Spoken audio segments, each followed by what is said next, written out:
A single father and CEO arranges for a clown to entertain at his daughter's birthday celebration, only to discover that the woman who arrives is far more than he expected. The Archer estate gleamed in hues of gold and white, banners danced in the breeze above the entrance gate, balloons hovered in perfect clusters, and a string quartet serenaded softly at the courtyard's edge. This occasion transcended a mere birthday celebration. It was a proclamation, an exhibition of affluence, sophistication, and impeccable organization. Within the opulent hall, attendants in pristine white gloves glided through the crowd, balancing trays of exquisite hors d'oeuvres amidst elegantly dressed guests in finely tailored suits and luxurious gowns. Joy bubbled alongside the sparkling drink. All around, brilliance radiated, yet she remained untouched by the glow. 6-year-old Emily Archer perched quietly on the edge of a velvet chaise lounge, her small hands wrapped around a well-loved stuffed rabbit with frayed ears. Her blue party dress appeared pristine, her expression vacant, her gaze far away. Neither cake nor crown could elicit a smile, nor could the camera's flash compel a pose. She existed in silence, unnoticed, within a space crafted for her presence. Vanessa Quinn, the breathtaking and poised fiancée of Ryan Archer, approached him from behind, gently placing her hand on his arm. She must master the art of performance, she murmured, her voice a blend of smooth elegance and unyielding strength.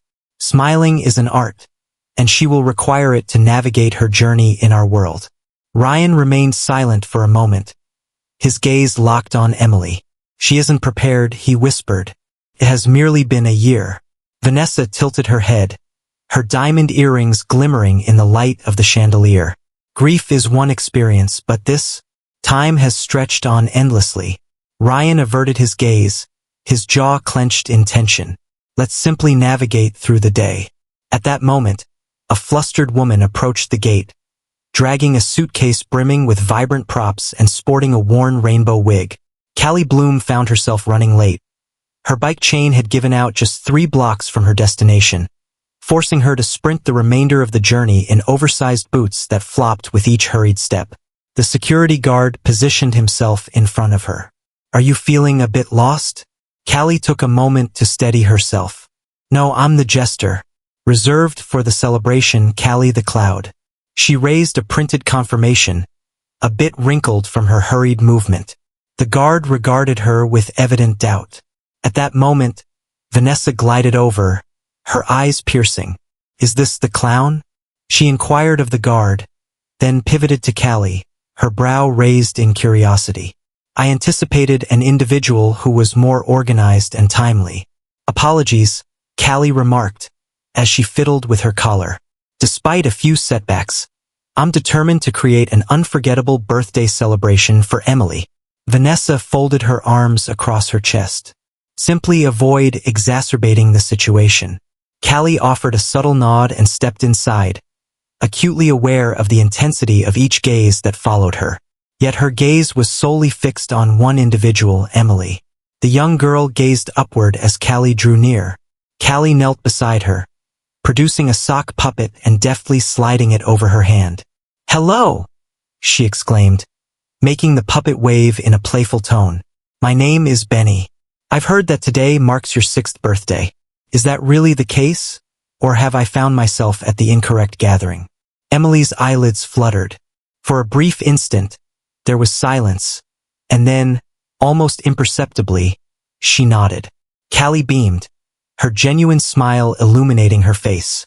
Wow, that could have turned out really uncomfortable. The show opened with whimsical balloon animals, followed by playful voices, and culminated in a charming tale of a dancing chicken that had forgotten how to cluck. As Callie twirled and tumbled, Emily's laughter erupted, starting as a soft breath, evolving into a giggle, and finally blossoming into a joyous, infectious sound that resonated off the marble walls, causing every adult in the room to stop and take notice. Ryan Archer shifted his attention from the discussion, his gaze drawn to the source of the noise. He witnessed his daughter laughing, genuinely, without restraint, for the first time in what seemed like an eternity. His heart raced with unexpected intensity.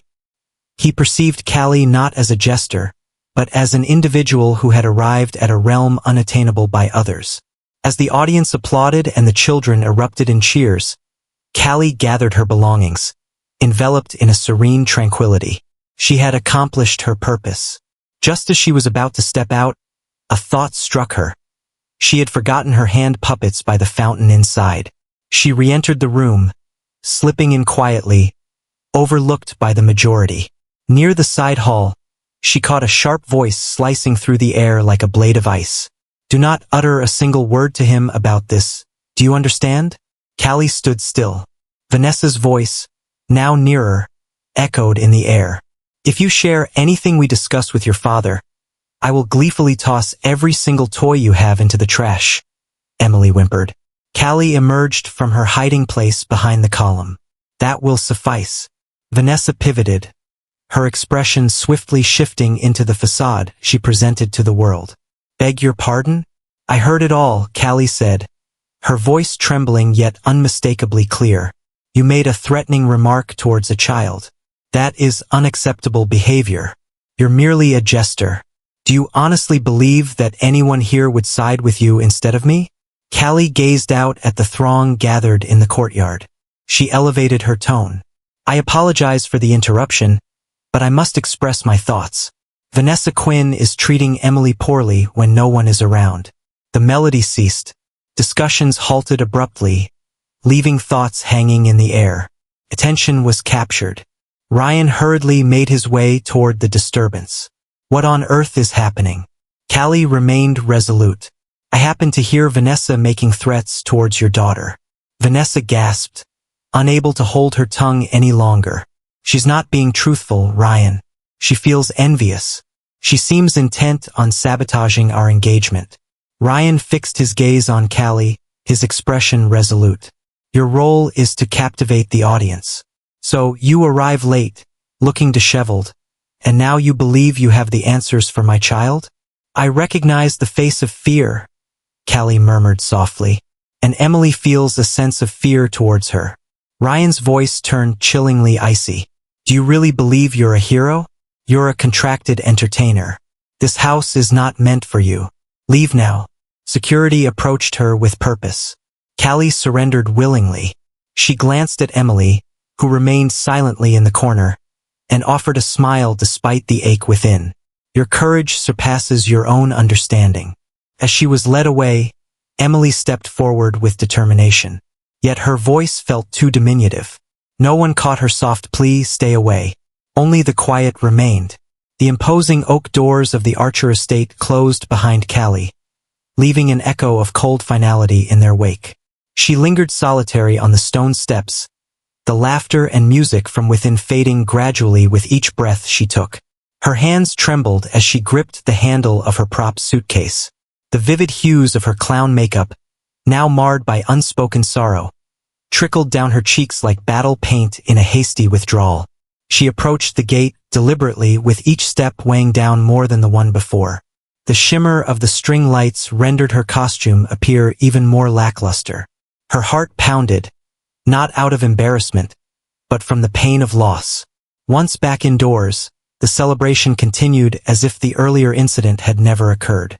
Vanessa, always the performer, effortlessly shifted the focus back to the cake cutting and photo opportunities, radiating her charisma.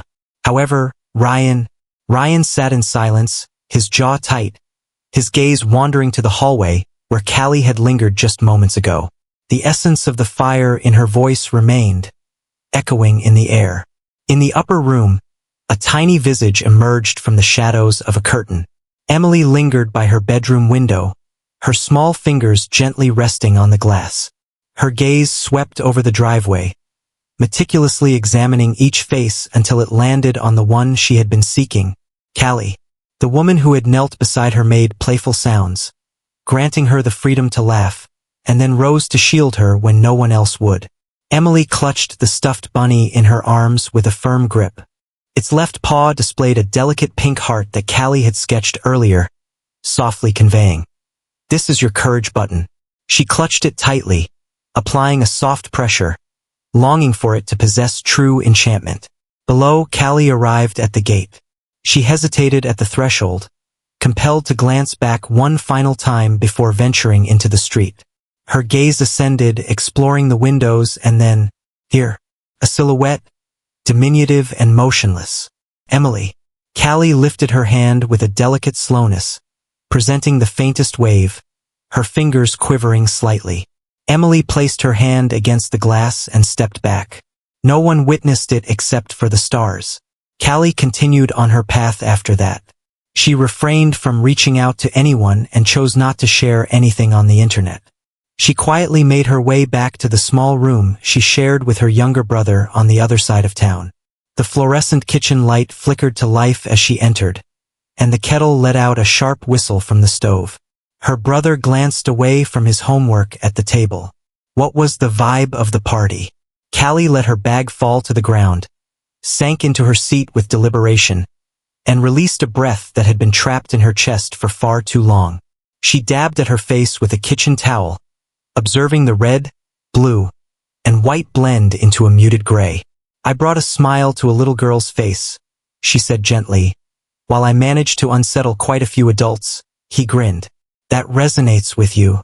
Callie remained silent. She rested her elbows on the table, her gaze lingering far away. I was expelled for speaking the truth. Do you wish you had made a different choice? She hesitated, reflecting on the depth of Emily's gaze. Her hand pressed against the window, a gesture of longing, as if she were reaching out, as if she understood. No, I would gladly do it once more. She truly meant it. There are instances in life when one must decide whether to voice their thoughts or remain quiet, to take action or to fade away. Callie had spoken, and regardless of whether anyone believed her, or if she never received another birthday gig, she had made the choice to stand between a child and fear. That held significance even if the sole person who recalled it was just 6 years old. Ryan Archer found himself wide awake in the expansive solitude of his bedroom. The moonlight filtered through the towering windows, caressing the edge of the bed that had remained untouched for more than a year. Yet tonight, it was not the stillness that prevented him from finding rest. It was a sound that spoke. The voice of Callie Bloom. Her words resonated within him. I recognized the visage of fear, and Emily is clearly terrified of her. He had cast her aside, shamed her before all. Yet the image of her there, adorned and defiant, quaking yet resolute, lingered in his mind. Nor would the gaze in his daughter's eyes.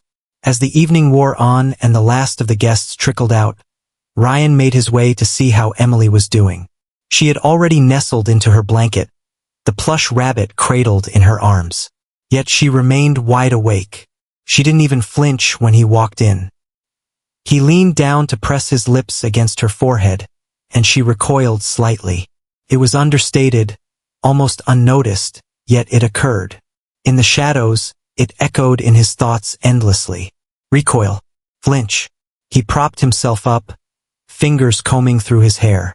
The chill of the floor greeted his feet as he approached the window, gazing into the stillness of the night. Had he erred? The following morning, he observed Emily during breakfast. Vanessa sat at the head of the table, impeccably dressed as usual, scrolling through her phone with a casual elegance. Emily sat with her head down, poking at her food. "Sweetie," Vanessa said sharply, "eat your eggs before they get cold." Emily acknowledged with a subtle nod, her gaze fixed elsewhere. Ryan watched the interaction, quietly taking it all in. He then took the orange juice and carefully poured it into Emily's glass himself. She gazed up at him, taken aback. He grinned. It was not returned by her. On that day, he decided to cancel 2 meetings and opted to work from home instead. He yearned for a deeper glimpse. He craved a deeper understanding. As he observed, his awareness deepened. Vanessa was more prone to snapping at the staff than he recalled. She dismissed Emily's inquiries or reprimanded her curtly for interrupting the discussions of adults. He once saw her snatch the remote from the child's grasp, declaring, "No cartoons. It's time for you to embrace your maturity." Emily remained silent. She just strolled out of the room. As the week drew to a close, Ryan reached out to his private assistant, Greg. "I need someone who can be subtle," he stated, "to monitor the situation in my absence, particularly concerning Emily." Greg remained silent on the matter. He merely stated, acknowledged. Ryan loathed the situation he found himself in, forced to scrutinize his own fiancée, realizing too late how many warnings he had overlooked, all because of his unwavering trust, her captivating charm, and the yearning to reconstruct a life that appeared perfect on the surface. Yet, as the night unfolded and he walked by Emily's room, he came to a halt. The door stood a fraction open. Inside, Emily sat on the floor in her pajamas, cradling the stuffed rabbit. She was creating art. He moved in slowly, mindful of not alarming her. A girl in a clown costume graced the page, her hand clasped with that of a small stick figure adorned with a bow. They exchanged smiles, a shared moment of joy between them. Broad, expansive, joyful grins. Only two figures existed in the drawing, devoid of any adult presence, with polished hair and a pristine outfit. Just the clown, just the girl. Ryan sensed a familiar tension within him, an ancient feeling, a subtle whisper, one he had overlooked for far too long. He retreated into the hallway, softly shutting the door behind him, and rested against the wall. He had sent Callie away, yet it was evident that she had never truly departed. The gentle rays of the weekend sun danced through the leafy canopy of the community park. The afternoon unfolded with a languid grace, as the joyous sounds of children's laughter danced between the benches, mingling with the sweet aroma of kettle corn wafting from a nearby cart. Ryan Archer finally took Emily out alone for the first time in months. There was an absence of a timetable, no protective entourage, no watchful fiancé. Just a father and daughter, a picnic blanket spread out, and an old sketchpad that Ryan had discreetly placed in his coat pocket, hoping Emily would feel inspired to draw once more. Emily had hardly uttered a word since their arrival. She observed the children frolicking on the swing sets, her face a mask of mystery, the rabbit held tightly in her embrace as always. Just as Ryan was about to inquire if she was interested in going, a recognizable, melodic voice floated through the park. Who desires a balloon shaped like a dinosaur that might unexpectedly resemble a spaghetti monster instead? Emily's gaze shot upward. Across the grass, encircled by a group of laughing children, stood a woman adorned in vibrant hues. This time, she wore not a complete clown outfit, but rather suspenders over a striped shirt, a painted heart gracing one cheek, and a lively frizzy ponytail that danced with her every step. Callie Bloom. Emily rose in silence. Then she sprinted away. Ryan hardly had a moment to comprehend the unfolding scene before Emily rushed towards Callie, enveloping her in a tight embrace. Callie's body twitched with unexpected surprise. In that moment, she cast her gaze downward and became utterly still. "Is that you, Emily?" She inhaled deeply. Emily drew back slightly to meet her gaze. "Your absence has been felt deeply." Ryan stood up from the bench and began to approach them, moving slowly and cautiously, uncertain of how to express himself or what actions to take. He somewhat anticipated Callie to withdraw, to leave without saying anything. She did not. Instead, she softly took off the headband adorned with the tiny rainbow propeller from her hair and knelt down to meet Emily's gaze. "I've been thinking about you as well, bright light." Their smiles exchanged a world of their own, as if nothing else mattered in that moment. Then Callie rose and confronted Ryan. The atmosphere changed. She remained expressionless, unyielding. She gazed into his eyes as she gradually peeled away her costume, wiping the painted heart from her cheek with the fabric of her shirt. "I'm not here to request anything," she stated, gently yet resolutely. "And I don't want your apology." Ryan swallowed hard, his voice trapped by the guilt swelling in his throat. Callie pressed on. "I simply wish to ensure her safety, that someone truly recognizes her, beyond the grades, beyond the forced smile, beyond the flawless picture, but her essence." Ryan's voice emerged, gritty and raw. "Her smile has been absent since your departure." Callie gave a slow nod. "Perhaps it's best to ensure that those who cause her pain don't linger longer than those who bring her support." They remained quiet, enveloped in stillness. Callie refrained from providing a business card. She failed to bring up the party. She chose not to bring up the moment he had discarded her, as if she were nothing of value. She lingered for a moment, holding Emily's hand softly, before slowly starting to turn away. Ryan intervened. "Callie," she glanced over her shoulder. His demeanor had become gentler. The walls remained, yet they bore the marks of time, fissures spidering across their surfaces. "I'm not sure what your plans are for later," he said, pausing thoughtfully. "However, should you ever wish to officially spend more time with Emily, it would be my privilege." Callie gazed down at Emily, who was now gazing up at her with the most hopeful eyes. And that was the sole reason she nodded, not for Ryan, but for the little girl who once placed her hand against a window like a quiet vow. Callie found herself unexpectedly back at the Archer estate. As she neared the well-known front steps, her fingers gripped firmly around the strap of her weathered leather bag, her breath escaping softly in the crisp morning air. Each brick, each window, each neatly trimmed hedge brought back memories of that day when she had faced humiliation, being escorted out not merely as an unwelcome guest, but as a perceived threat. She had practiced her words in anticipation of their interruption. She had steeled herself to leave with her pride preserved if they chose to send her away. But no one did. It was Ryan who had taken the initiative to open the door. He donned no formal attire today, merely a cozy sweater, casual jeans, and an expression that seemed strikingly genuine, almost lifelike. "Thank you for being here," he said, his voice soft yet heartfelt. Callie offered a courteous nod. "This is for Emily," she murmured gently, and indeed, it was meant for her alone. The setup was straightforward, just a couple of afternoons each week, post-school, assisting with snacks, homework, and bedtime rituals without any commitments, no guarantees, no intimacy. Yet, as soon as Callie re-entered that house, the walls appeared to exhale, the atmosphere shifted, and so did Emily. In just a few days, the young girl who had once huddled in on herself like a question mark started to blossom. She sang as she brushed her teeth, doodled smiley faces on napkins, and dashed to the door when Callie arrived, driven not by obligation, but by pure joy.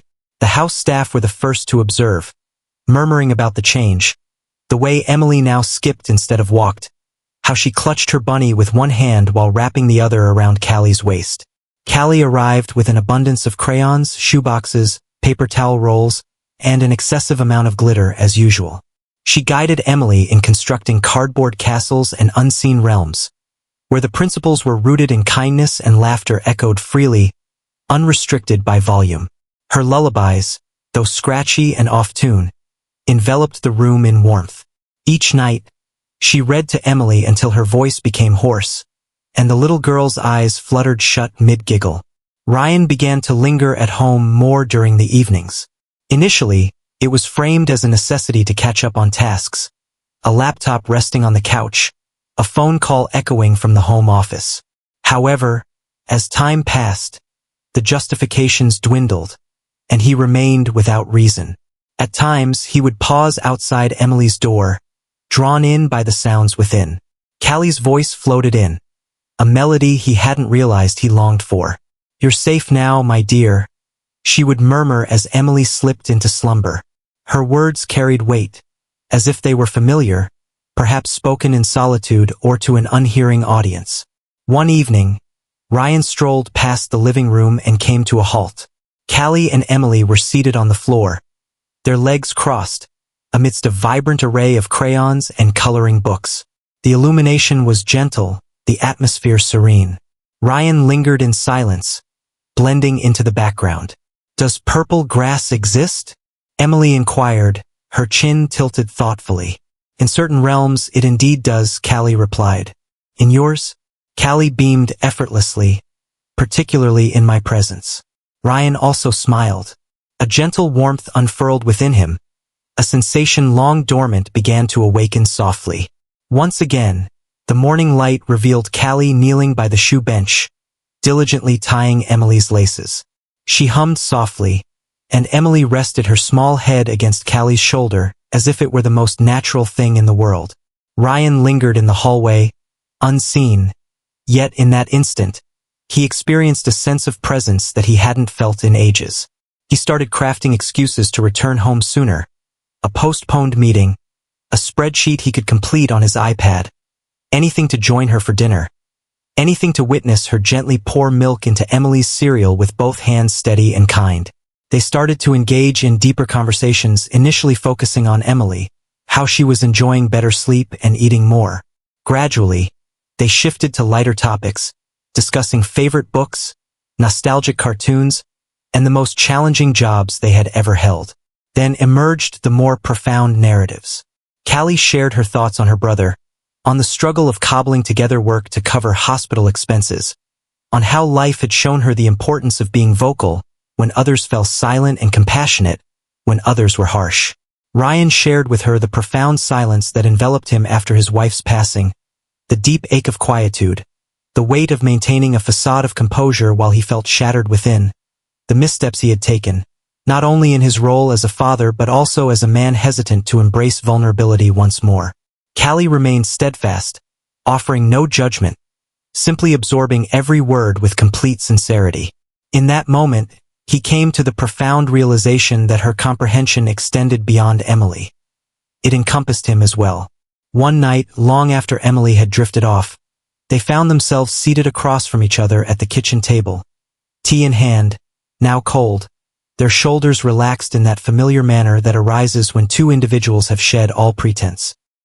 He gazed at her, no longer seeing the woman adorned with face paint and balloons, nor the fleeting assistants, but as a person who had transformed the very cadence of his existence. She hadn't demolished barriers. She had glided through the gaps, softly, tenderly, like water seeking its rightful place. And somewhere between her laughter in the hallway and her whispered good nights, his heart had begun to lean in, not with a crash, not with fire, just with warmth, with truth, with something that softly urged every time she stood to leave, stay. The house lay in stillness, well beyond the stroke of midnight, enveloped in a hush that typically descended only after the flurry of activity had subsided. Yet Ryan Archer remained wide awake. He lay restless for hours, the clock's numbers glowing persistently in the darkness, stubbornly refusing to advance. There was an unease within him, a restlessness that transcended the demands of work and the typical concerns that occupied his mind. He quietly slipped out of bed, donned a cozy sweatshirt, and padded softly down the stairs, his bare feet whispering against the floor. The gentle glow of amber light spilled from beneath the kitchen door. He eased the door open with deliberate slowness. Callie sat at the table, her posture slightly bent, a warm glow from the small lamp enveloping her figure. With meticulous attention, she was sewing, delicately attaching a small patch to the elbow of Emily's beloved blue sweater. She glanced upward, momentarily taken aback. "My apologies. I didn't intend to disturb anyone." "You didn't," Ryan said, his voice barely above a whisper. "Rest eluded me." Callie offered a subtle smile and focused her gaze back on the needle she held. "Same here. I plan to take care of this before dawn. She is so attached to this sweater that she can't bear to let it go." Ryan entered the room and rested against the counter. "There was no need for that." "I understand," she replied softly. "That is the reason I wish to." He observed her for a moment, her fingers dancing with subtle accuracy. Her approach to work exuded a soothing quality, reminiscent of warm tea on a rainy evening. Gentle, soothing, never demanding distance yet perpetually embracing it. "May I take a seat?" he inquired. Callie glanced upward, taken aback. "Absolutely." They lingered in silence, the gentle whisper of thread weaving through fabric, the sole sound connecting them. Ryan at last shattered the stillness. "Your skills in this area are impressive. My grandmother imparted her wisdom to me. She shared the art of sewing, the joy of cooking, and the secret to checking the temperature of soup without scalding my tongue." He let out a laugh at the thought of life skills. "I appreciate that, essential life skills." Callie cast a sidelong glance at him. "At night, your laughter takes on a different quality," he remarked with a blink. "Is that positive or negative?" "Just genuine," she remarked, placing the sweater down. "As if you're not attempting to keep your composure under the gaze of the entire world." Ryan took his time before responding. He cast his gaze towards the table, then shifted his attention to her hands gently placed next to the neatly folded sweater. After a lengthy silence, he remarked, You have a way with her. With Emily, I suppose. Superior to all others I've encountered. Callie's expression became gentler. She's a delight to cherish, Ryan. She has endured silence for far too long. He gave a slight nod. I've made an effort, truly I have. I understand, she replied. However, effort and presence are not always synonymous. Ryan allowed the words to linger. The words carried no blame, only honesty. A truth that pricked just enough to hurt, yet offered a balm for the soul in its aftermath. Silence enveloped them once more. Then, from the hallway, the soft sound of tiny feet echoed against the hardwood floor. Emily glanced inside, her hair a delightful mess, her eyes fluttering as they adjusted to the soft glow. Father, Ryan rose to his feet. Darling, what seems to be the matter? I had a dream, she whispered, approaching him and nestling her face into the warmth of his sweater. Rest eludes me. Callie extended her hand with a soft touch. Care to join us for a moment? Emily nodded and nestled into her lap as if it were the most instinctive action imaginable. Callie embraced her tightly, her hand gently placed on the girl's back, thumbs softly drawing small circles. A few moments later, Emily raised her head and softly said, I created a drawing for you. Oh, really? Ryan inquired. She nodded, retrieving a creased piece of paper from the pocket of her pajama pants. He opened it with deliberate care. Crayons, vibrant and imperfect, yet brimming with emotion. 3 silhouettes intertwined, grasping each other's hands. A towering figure, a woman with fiery locks, and a petite girl positioned between them. A large crimson heart loomed above them. Ryan gazed at it, his breath momentarily suspended in his chest. Callie averted her gaze, her cheeks turning a shade of crimson. She inquired about the essence of love's appearance.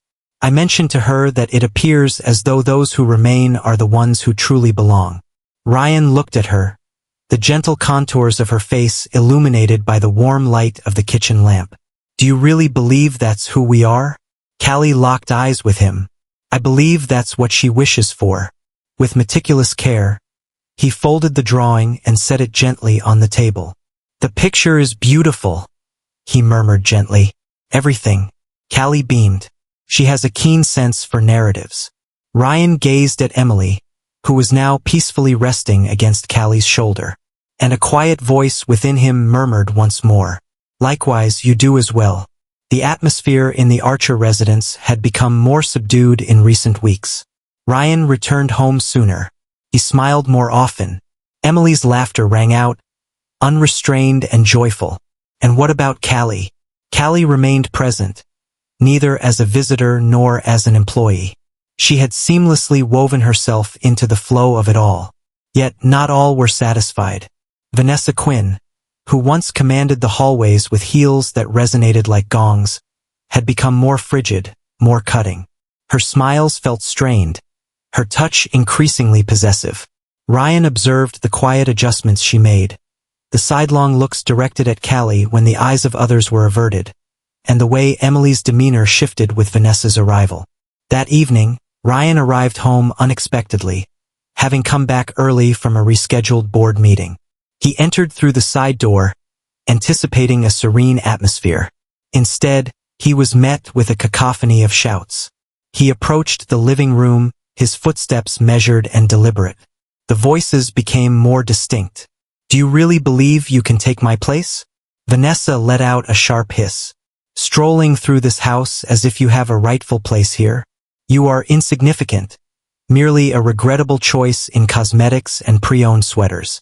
Then another voice, quivering yet resolute. Callie, I have no intention of taking anyone's place. My sole focus is on ensuring Emily's safety.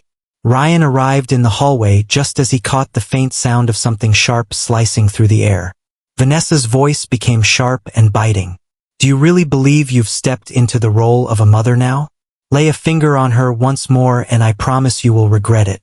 Suddenly, a piercing scream echoed through the air. Emily's. Ryan stormed in. Vanessa's grip tightened in Emily's hair, pulling the child back sharply, while Callie instinctively moved to protect her. Let her go, Ryan said, his voice sharp and cutting. Vanessa stood still. Callie remained still. Emily, her eyes wide with fear and trembling, let out a soft whimper. Father. Ryan entered the room with a deliberate pace, exuding a sense of tranquility, as if he had already reached a conclusion. He fixed his gaze on Vanessa and asked her if she believed she could take your place. However, the point is this. There's no obligation for her to do so. Vanessa's eyes fluttered momentarily. Ryan. He lifted a hand. She embraces her true self without any pretense. You exist. Stillness. You portrayed the role excellently. The ideal companion, the gleaming grin, the philanthropic gatherings. Yet, I perceive you in this moment. Each and every one of you. Vanessa's voice trembled. Your words seem misplaced. Ryan advanced with purpose. No. Yet, I am certain of what I have witnessed. I've enlisted someone to investigate the remainder. Her complexion drained of color. The funds that are unaccounted for from the scholarship branch of the Archer Foundation, he stated. The counterfeit invoices. The unspoken alliances bearing your name. She parted her lips, yet silence enveloped her. Ryan pivoted in the direction of the hallway. They will arrive shortly. The authorities. Vanessa's expression contorted, then solidified into an unfamiliar visage. She cast a final, seething glance at Callie, filled with unbridled animosity, and marched toward the door, just as the officers stepped into the front hall. Ryan chose not to follow. He sank to his knees instead.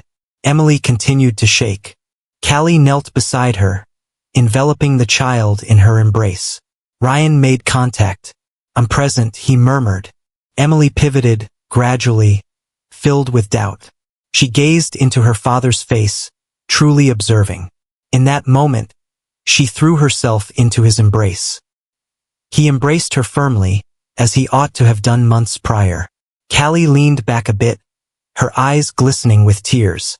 Then Emily faced her and murmured something quiet and courageous. I no longer feel fear. Callie smiled, and this time she lingered. The table was modest, the lighting soft, and the absence of guests was palpable. No dazzling chandeliers. No servers in pristine attire. No clinking of glasses filled with bubbly. The gentle glow of a solitary candle dances, illuminating the rich textures of a well-loved wooden table, adorned with 3 eclectic dinner plates, and the humble fare that Callie had lovingly crafted. Her grandmother's rosemary roasted chicken, Emily's beloved mashed potatoes with a generous helping of butter, and soft dinner rolls, still warm from the oven, released steam that curled softly into the stillness. This was not a celebration in the conventional manner. There were neither tuxedos nor photographers, and certainly no speeches.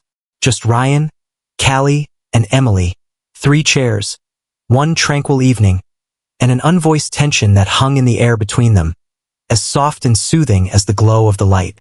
Emily let out a soft giggle as she reached for a roll, her small hand lightly grazing Callie's. This surpasses any upscale dining experience, she remarked, her expression radiating the sincerity that only a child can provide. Callie chuckled gently. I'll interpret that as a 5-star endorsement. Ryan observed them intently, the fork in his hand suspended above his plate, neglected. Callie's laughter filled the room, a melodic embrace that felt both soothing and natural. Emily radiated a warmth that could only stem from a deep sense of security. He placed the fork aside, then, with deliberate slowness, as if his next action could alter the very fabric of reality, he delved into the inner pocket of his jacket and retrieved a small velvet box. Callie's eyes grew large with surprise. She remained still. He hesitated before opening it. His fingers lingered on the lid, uncertain, yet his eyes remained locked on hers. I recall the moment our eyes first met, Ryan murmured, his tone softer than normal. You wore a vibrant rainbow wig and had colorful paint adorning your nose. Callie blushed, her laughter tinged with a hint of anxiety. It wasn't my finest appearance, he chuckled. You appeared as a whirlwind, adorned in sparkles. Then he fell silent. Yet, you were the sole person who truly recognized Emily. Not the concept of her, not the child she was anticipated to become, just her essence. You didn't encourage her to smile. You chose not to intervene in her situation. Allow her to exist as she is. Callie blinked, a constriction forming in her throat.